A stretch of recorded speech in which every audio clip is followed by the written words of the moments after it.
Most people think that awakening is supposed to be this grand, earth-shattering moment. They imagine sitting under a tree when suddenly, boom, lightning strikes and everything changes. They picture themselves levitating, seeing golden light, or hearing the voice of God.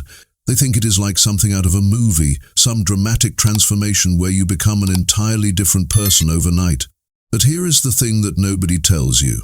What if awakening is not dramatic at all? What if it is so ordinary, so simple, that you have been walking right past it your whole life? I'm going to suggest something rather peculiar to you. What if you are already awake and you just have not noticed? What if awakening is not about acquiring something new, but about recognizing something that has always been there? It is a bit like wearing glasses all along and then one day realizing, oh, I have been wearing glasses. You do not suddenly see different things. You just see clearly what was always there. You see, awakening is not an achievement. It is not something you earn after years of meditation, or after reading the right books or finding the perfect teacher. It is a recognition. It is like being in a dream and suddenly realizing you are dreaming. The dream does not stop. You are still in it, but everything changes because you know it is a dream. And here is what is truly interesting. There are certain things you begin to notice when this shift happens. Little things, subtle things. Things that most people completely overlook because they are too busy looking for the dramatic, the extraordinary, the mystical experience that will finally prove they have arrived somewhere special. But awakening is not about arriving somewhere. It is about realizing you never left. Now, here is why this matters, and it matters more than you might think. Most people spend their entire lives waiting for some grand awakening moment to happen to them. They are always preparing, always seeking, always one more workshop away, one more retreat away, one more practice away from finally getting it. Meanwhile, the very signs they are looking for are already present in their experience right now. They are just not paying attention to them because they do not look like what they expected. This is the trap, you see. We have been told that awakening looks a certain way, feels a certain way, that there is some finish line you cross where you finally become enlightened. So we keep running toward that imaginary finish line, completely missing the fact that we are already there. We are so busy seeking that we do not see what is already found. So I am going to share with you 7 things you might be noticing right now. Not 7 things you need to achieve, not 7 practices you must master, but 7 signs that are already present in your experience if you are willing to look. These are not accomplishments to collect or check off some spiritual list. They are recognitions. They are simply what happens when you stop looking out there and start noticing what is actually here. The first thing you might notice is something quite peculiar about your own mind. You begin to notice the space between your thoughts. Now, this might sound strange, but stay with me. All your life, thoughts have been running through your head like a constant stream. One thought leads to another, which leads to another, which leads to another. It is like a river that never stops flowing. You have probably never questioned this. It just seems normal. This is what a mind does, right? It thinks. But then one day, maybe you are sitting quietly, maybe you are washing the dishes, maybe you are stuck in traffic, and you notice something. There is a gap. A little space of silence between one thought and the next. It might only last a second. You might not even be sure it happened, but you noticed it. And once you notice it once, you start noticing it more and more. These little pockets of silence that were always there, but you never saw them before. Now, why does this matter? Because that space, that silence between thoughts, is not empty. It is actually full of awareness. Pure awareness with nothing in it. And the moment you notice that space, something extraordinary has happened. You have stepped outside of pure thinking. You have stepped outside of limited thinking. You see, when you are completely identified with your thoughts, you think you are your thoughts. The voice in your head seems like it is you talking to yourself. But when you notice the space between thoughts, you have become the noticer. You are no longer just the thoughts. You are the awareness that watches the thoughts come and go. I knew a woman once who first noticed this while she was folding laundry. She was not doing anything special, not meditating, not trying to be spiritual. She was just folding towels, and suddenly she realized that for a few seconds there were no thoughts at all. Just the feeling of the warm towel in her hands, just the simple act of folding. And in that moment, she felt more awake, more present, more alive than she had felt in years. It was not dramatic, there was no lightning bolt, just a simple recognition of silence. It is like the silence between musical notes. The silence was always there. Music could not exist without it. But you never really heard it before because you were so focused on the notes. Now you hear both the notes and the silence. And you realize the silence is just as important as the notes. Maybe more important. But here is the thing, and this is where people often get confused. You do not need to create this space. You do not need to try to stop your thoughts or force your mind to be quiet. The space is already there. It has always been there. You are just noticing it now. Trying to create it would be like trying to create the space between the words on this page. The space is already there. Without the space, the words would just be one long jumble of letters. The space is what makes the words readable. The same is true with thoughts. The space is what makes the thoughts possible. And the moment you notice the space, you have stepped into something that was always present but overlooked. You have touched the background of consciousness itself. And that, my friend, is the first sign that you are already awake. But this is just the beginning of what you might be noticing. The second thing you might notice is that you have become strangely immune to drama. And I do not mean that you have become cold or uncaring.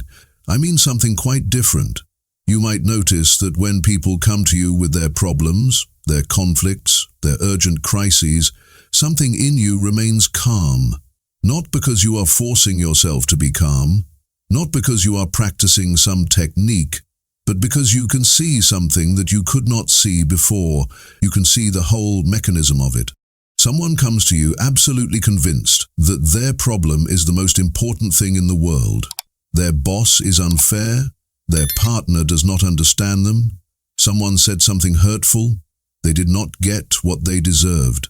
And as they are telling you this story, you notice something interesting. You are listening, you care about them, but you are not getting pulled into the drama. It is like watching a movie. You can see the plot, you can follow the story, but you also know it is a movie. You are not inside it. This happened to me once with a close friend. He called me late at night, absolutely devastated. He had been passed over for a promotion at work and he was convinced it was a conspiracy. His boss had it out for him. The whole system was rigged. His career was over. He was going on, building the story bigger and bigger, making it more and more dramatic.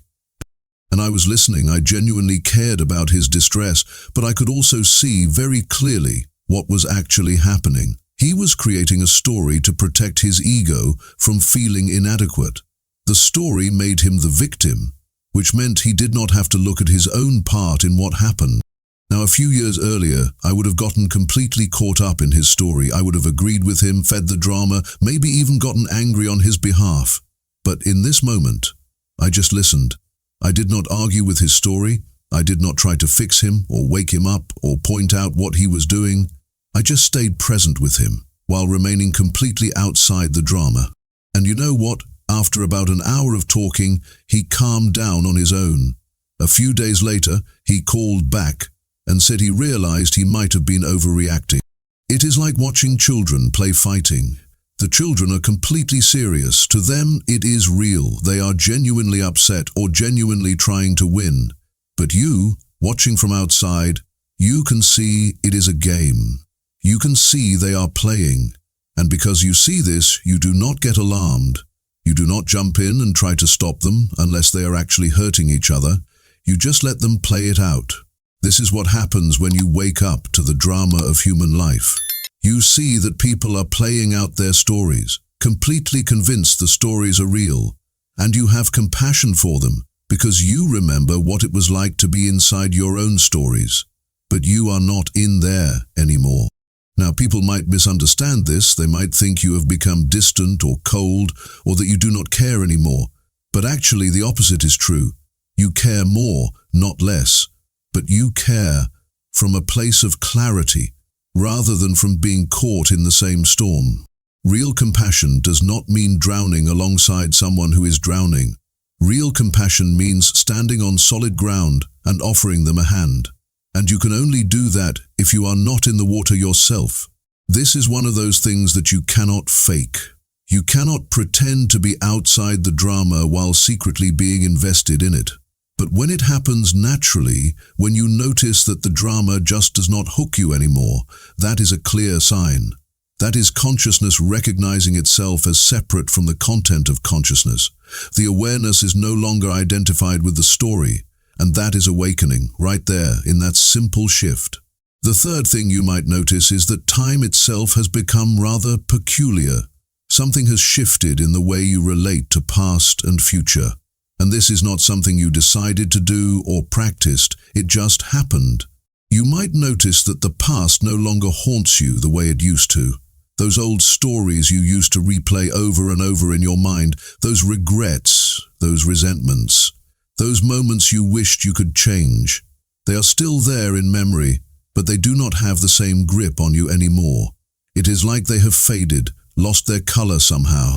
And the future, that constant pull toward what is coming next, that anxiety about what might happen, that planning and preparing and worrying, it has loosened its hold as well. You still make plans, you still have things you are working toward, but you are not living in those plans anymore. You are not constantly leaning forward into some imaginary future moment when things will finally be better, when you will finally be happy, when you will finally have arrived. Instead, the present moment has become strangely vivid. Colors seem brighter, sounds seem clearer. The simple act of drinking a cup of tea or feeling the sun on your face has a richness to it that you never noticed before. It is not that these experiences have changed. It is that you are actually here for them now. You are not halfway in the past or halfway in the future. You are here. I remember when this shift happened for me. I was walking to my car one morning. Just an ordinary morning, nothing special happening, and I realized that I was not rehearsing the conversation I was about to have at work. I was not replaying the conversation I had yesterday. I was not making a mental list of things I needed to do. I was just walking. And in that walking, there was a completeness. Nothing was missing. Nothing needed to be added. It was just what it was, and that was enough. It is like waking up from a dream. While you are in the dream has its own timeline. Things happened yesterday in the dream.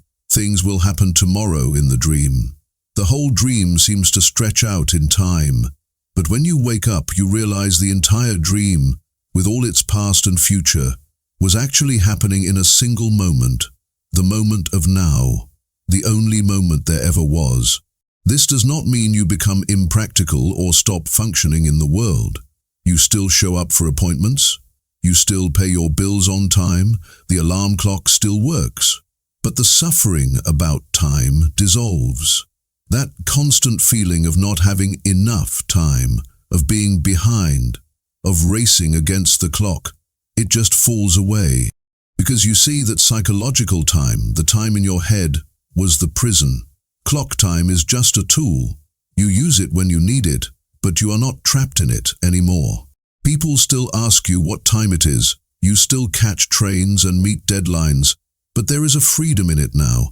You are playing with time rather than being played by it. And when you are fully present, time becomes irrelevant. Have you ever been so absorbed in something that hours passed like minutes? That is what it is like. Except now it is not just when you are absorbed in some activity, it is all the time. Or rather, it is in this eternal now that has no time at all. The past is just a memory arising now. The future is just a thought arising now. Everything is happening now. It always has been. You are just so busy living in psychological time that you miss the only time that actually exists. And when you notice this, when you see that you are no longer a prisoner of time, That is another sign. That is the thinking mind losing its grip. That is consciousness recognizing its own timeless nature, and once you see it, you cannot unsee it. The fourth thing you might notice is that people have become remarkably transparent, and I do not mean you have developed some kind of psychic power or that you can read minds. I mean something much simpler and much more profound. You can see the mechanics now. You can see the fear behind the aggression. You can see the hurt behind the anger. You can see the desperate seeking behind all the striving and achieving and accumulating. It is like someone turned on the lights, and now you can see the strings attached to the puppets. When someone snaps at you in anger, you do not just see the anger anymore, you see the pain underneath it. You see that they are suffering, and the anger is just their way of trying to protect themselves from that suffering. When someone brags about their accomplishments, you do not just hear the bragging. You see the insecurity they are trying to cover up. You see them seeking validation, seeking proof that they are worthy, that they matter, that they are enough. And you see this not because you are judging them, but because you recognize it. You see it because you have seen it in yourself. I was having coffee with a friend recently, and she was telling me about a decision she had made, and as she was talking I could see the entire mechanical process happening. First, she made the decision based on fear. Then her mind created a whole story to justify the decision and make it seem rational. Then she convinced herself that the story was true. Then she was telling me the story as if it was simply the facts of the situation. But I could see all the layers. I could see the fear, the story built on top of the fear, and the belief in the story. It was like watching a machine operate, seeing all the gears turning. Now, here is what is interesting. Seeing this did not make me feel superior to her. It did not make me think I was more awake or more aware. If anything, it made me more humble, because I could see that this same mechanical process runs in me too. We are all doing it. We are all creating stories to protect ourselves, to make sense of things, to feel safe. The only difference is that now I can see it happening. I can watch the machine operate, and when you can see the machine, you are no longer completely identified with it. It is like learning to see the strings in a puppet show. Once you have seen them, you cannot unsee them. Every puppet show you watch after that, you will see the strings. You might still enjoy the show, you might still appreciate the story, but you know how it works now. You see the mechanism. And this is what happens with human behavior. Once you see the patterns, once you see how fear drives this, how ego protects that, how the mind creates stories to make sense of everything, you cannot unsee it. It becomes obvious. You see someone getting defensive and you know exactly what is happening. Their sense of self feels threatened, so the defense mechanism kicks in automatically. You see someone chasing success and you can see they are really running away from a feeling of inadequacy. You see someone judging others harshly and you know they are just projecting their own self-judgment outward. It all becomes transparent. But here is the tricky part. There is a strong temptation to help people by pointing out their patterns. You think, if I could just show them what they are doing, they would stop doing it. But this almost never works. Because people are not ready to see themselves until they are ready. And when they are ready, they will see it themselves without you having to point it out. If you try to show them before they are ready, they will just become defensive. They will think you are attacking them. They will think you are the one with the problem. So the awakened person learns to simply see without needing to fix. They see the patterns, they understand what is happening, but they do not rush around trying to wake everyone up. Because they understand that consciousness awakens in its own time. You cannot force it. You cannot push someone into seeing what they are not ready to see. All you can do is see clearly yourself, and trust that your clarity might, in some mysterious way, support others in finding their own clarity when the time is right. The fifth thing you might notice is that you have stopped trying to make everything consistent. You have stopped needing everything to fit into neat categories, stopped needing one right answer, stopped needing to pick a side in every argument. Contradictions that used to bother you, that used to keep you up at night trying to resolve them, they just do not create that same anxiety anymore. You can hold opposing truths at the same time and feel perfectly comfortable with it. This is quite strange when you first notice it, because the thinking mind, the logical mind, it hates contradiction. It wants everything to be consistent. It wants to know what is true and what is false, what is right and what is wrong, what is good and what is bad. The mind wants clear categories. It wants to organize reality into boxes that make sense. And when reality refuses to fit into those boxes, when you encounter something that seems to be both true and not true at the same time, the mind gets very uncomfortable. But then something shifts. You start to realize that reality itself is paradoxical. It does not follow the rules of logic. It is perfectly happy being contradictory. Light is both a particle and a wave. How can that be? It violates logic. But that is what light is. You are both insignificant and infinitely important. You are both separate and connected to everything. Life is both meaningful and meaningless. These are not problems to be solved. They are simply how things are. I remember someone asking me once to take a side in a political debate. They wanted to know where I stood, what team I was on, and I could not do it. Not because I did not care about the issues, but because I could see truth on both sides. I could see how each perspective was valid from its own point of view. I could see that the whole argument was based on people identifying with their position and then defending it, and I had no interest in doing that anymore. So I said something like, both sides have a point, and the person got frustrated with me. They said, you have to pick a side, you cannot just sit on the fence. But I was not sitting on the fence. I was standing outside the whole game. The need for consistency, you see, was just another control strategy of the ego. The ego wants to be right. It wants to know the right answer so it can feel secure. It wants to have everything figured out. But awakening is the end of having everything figured out. It is the beginning of not knowing. And strangely, there is a deep peace in not knowing. There is a freedom in being able to say, I do not know. Maybe both are true. Maybe neither is true. Maybe the question itself is the problem. You find yourself being able to be both serious and playful. You care deeply about things while not taking them personally. You have strong values while holding them lightly. You can be completely committed to something while remaining unattached to the outcome. These things sound contradictory, and to the logical mind they are contradictory. But in actual living, they fit together perfectly. They are like two sides of the same coin. You cannot have one without the other. It is like seeing both the wave and the particle. They are contradictory in theory, but they are unified in reality. And once you see this, once you stop needing reality to be consistent and logical, a whole new dimension opens up. You can appreciate paradox. You can dance with contradiction. You can hold multiple perspectives at once without needing to collapse them into one right answer. And this flexibility, this spaciousness of mind, this is what allows you to move through life without constantly bumping into your own rigid beliefs. The thinking mind wants to pin everything down, label it, file it away. But awakening is the recognition that reality cannot be pinned down. It is alive, it is moving, it is constantly changing. And the only way to move with it is to stop trying to freeze it into concepts. So when you notice that contradictions no longer bother you, when you find yourself comfortable with paradox, that is a sign. That is the rigid structure of conceptual thinking beginning to dissolve. That is consciousness recognizing that it is bigger than any concept, any belief, any logical system.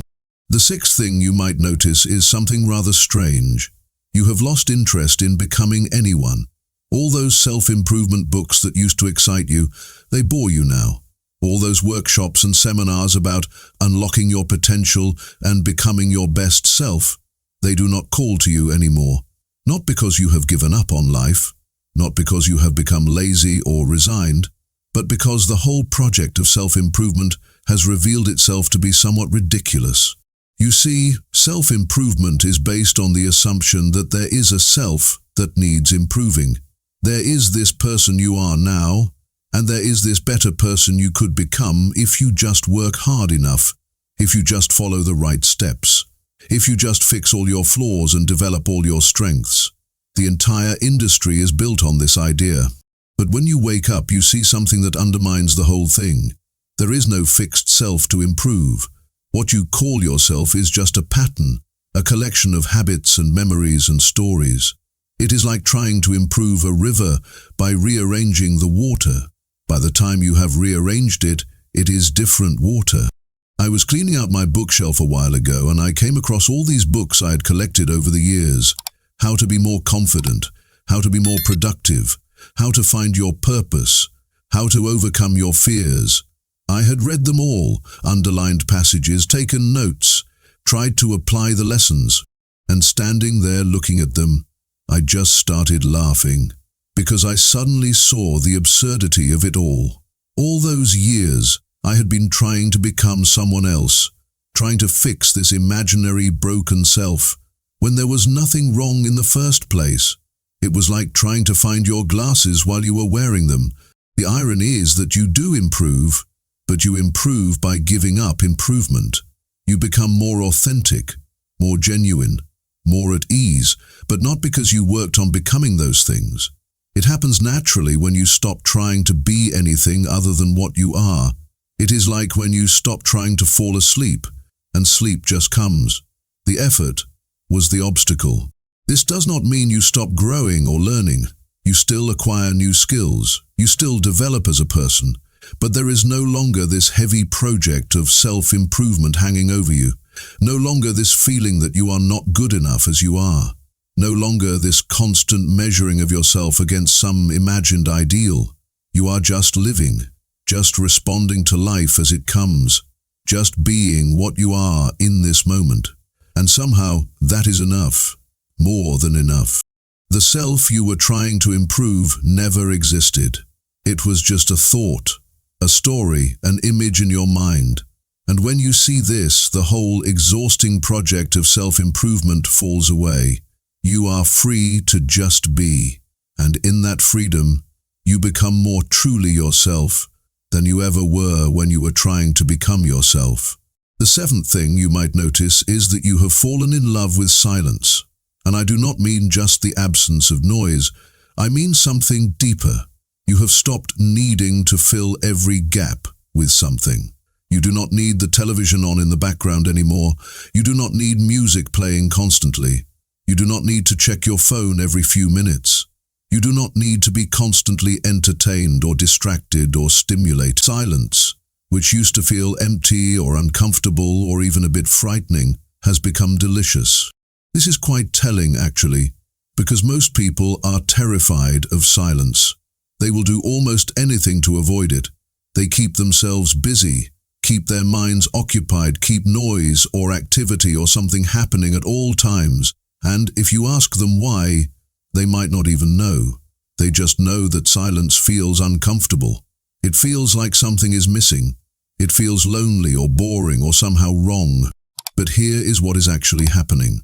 Silence is scary because when everything gets quiet, when all the distractions fall away, you are left face to face with yourself. And if you have built your entire life on avoiding yourself, on running from some emptiness you feel inside, then silence is the last thing you want. Silence forces you to feel whatever you have been avoiding. So you keep running, keep filling the space with noise and activity and constant doing. But when you wake up, something shifts. The emptiness you were running from turns out not to be empty at all. Or rather, it is empty, but the emptiness is not a problem. The emptiness is actually fullness. It is like empty space in a room. Without the empty space, there would be nowhere to move, nowhere to breathe, nowhere to be. The emptiness is not a lack of something. It is the space in which everything happens. I found myself sitting alone the other day, no phone, no book, no music, nothing to do, just sitting. And I realized I was completely content. Not bored, not restless, not waiting for something to happen, just present with the silence. And in that silence, everything was there. The sound of a bird outside, the feeling of breathing, the aliveness of simply being. It was not empty at all. It was rich and full and complete. This is when you know something has fundamentally shifted, when silence stops being something you avoid and becomes something you crave. When you find yourself turning off the music just to hear the quiet. When you can sit with yourself without needing to be entertained. when the constant noise and stimulation of modern life starts to feel like too much, and you find yourself seeking out moments of stillness. Silence is like the space in music. Without the space, there is no music, just noise. The space between the notes is what makes the music beautiful. And the same is true with life. The silence, the emptiness, the space between all the doing and thinking and talking, that is where life actually breathes. That is where you can hear yourself. That is where you can feel what is real. When silence becomes delicious, when you stop running from it and start sinking into it, that is a clear sign. That is consciousness relaxing into itself. That is the recognition that you do not need anything added to this moment for it to be complete. You are enough. This is enough. The silence is not empty. It is full of everything. So if you have noticed some or all of these things, what does it mean? Does it mean you are special? Does it mean you have reached some final destination, some ultimate state of enlightenment where everything is perfect and you never have problems anymore? No, that is not what it means at all. These signs are not achievements to collect. They are not levels you complete in some spiritual video game. They are not proof that you are more advanced than other people. In fact, the moment you think you are more advanced, you have missed the whole point. Because awakening is not about becoming superior. It is about recognizing that there is no one to be superior. There is just this, just what is happening right now, just consciousness expressing itself in infinite forms. These 7 things, the space between thoughts, the distance from drama, the shift in time, the seeing of patterns, the comfort with paradox, the end of self-improvement, the love of silence, they are not things you did. They are not accomplishments. They are natural byproducts of a shift in perspective. They are what happens when consciousness stops being so tightly identified with the thinking mind and relaxes into its own natural state. You did not make this happen, it happened to you, or rather, it happened through you. Awakening is not something you do, it is something that occurs. It is like a flower opening in the morning. The flower does not try to open, it does not work hard to open, it does not read books about how to open, it just opens when the conditions are right. You cannot take credit for it any more than the flower can take credit for opening. These 7 signs, the space between thoughts, the distance from drama, the changed relationship with time, the transparent patterns in human behavior, the comfort with contradiction, the end of seeking yourself, and the love of silence, they are all pointing to the same thing. They are all expressions of the same fundamental shift. Consciousness recognizing itself, awareness becoming aware of itself. The dream realizing it is a dream without the dream ending. But here is what is most important to understand. And please listen carefully to this, because it is the heart of everything. You were not asleep, and then you awakened. That is not what happened. Consciousness was always awake. It was never asleep. What happened is that consciousness was identified with a particular form, a particular body and mind, a particular story about being a separate person in a world of other separate persons. And in that identification, it forgot what it actually was. It was like an actor who became so absorbed in playing a character that they forgot they were acting. And awakening is just the moment when the actor remembers. Oh yes, I am not actually this character. I am playing this character. The play continues. The character still has their lines to say, their scenes to perform, but there is a lightness to it now, a playfulness. Because you know it is a play. You are not trapped in the character anymore. You are free while still performing the role. This is why I have to warn you about one thing. Do not turn these 7 signs into a new spiritual checklist. Do not go looking for them as if they are achievements you need to collect. Do not compare yourself to these descriptions and think, well, I have noticed 5 out of 7, so I'm almost there. That is just the seeking mind creating a new game to play. The seeking mind loves goals and progress and measurements. But awakening is not a goal. It is a recognition of what is already true. Simply notice what you notice, that is all. If you notice the space between thoughts, notice it. If you notice you are no longer caught in drama, notice that. But do not try to make these things happen. They happen on their own when the identification with the thinking mind loosens, and that loosening is not something you do. It is something that happens when you stop doing, when you stop trying to become someone. You are not waking up to become someone else. You are recognizing you were never the someone you thought you were. You are not a person having consciousness. You are consciousness having a person experience. And when you see this, really see it, everything changes while nothing changes. Life goes on, you still have to pay the bills and go to work and deal with difficult people, but you are no longer trapped in it. You are playing in it. You are dancing with it. And that, my friend, is the most ordinary and most extraordinary thing in the world. Ordinary because it is what you have always been. Extraordinary because you forgot it for so long. Welcome home. You never left.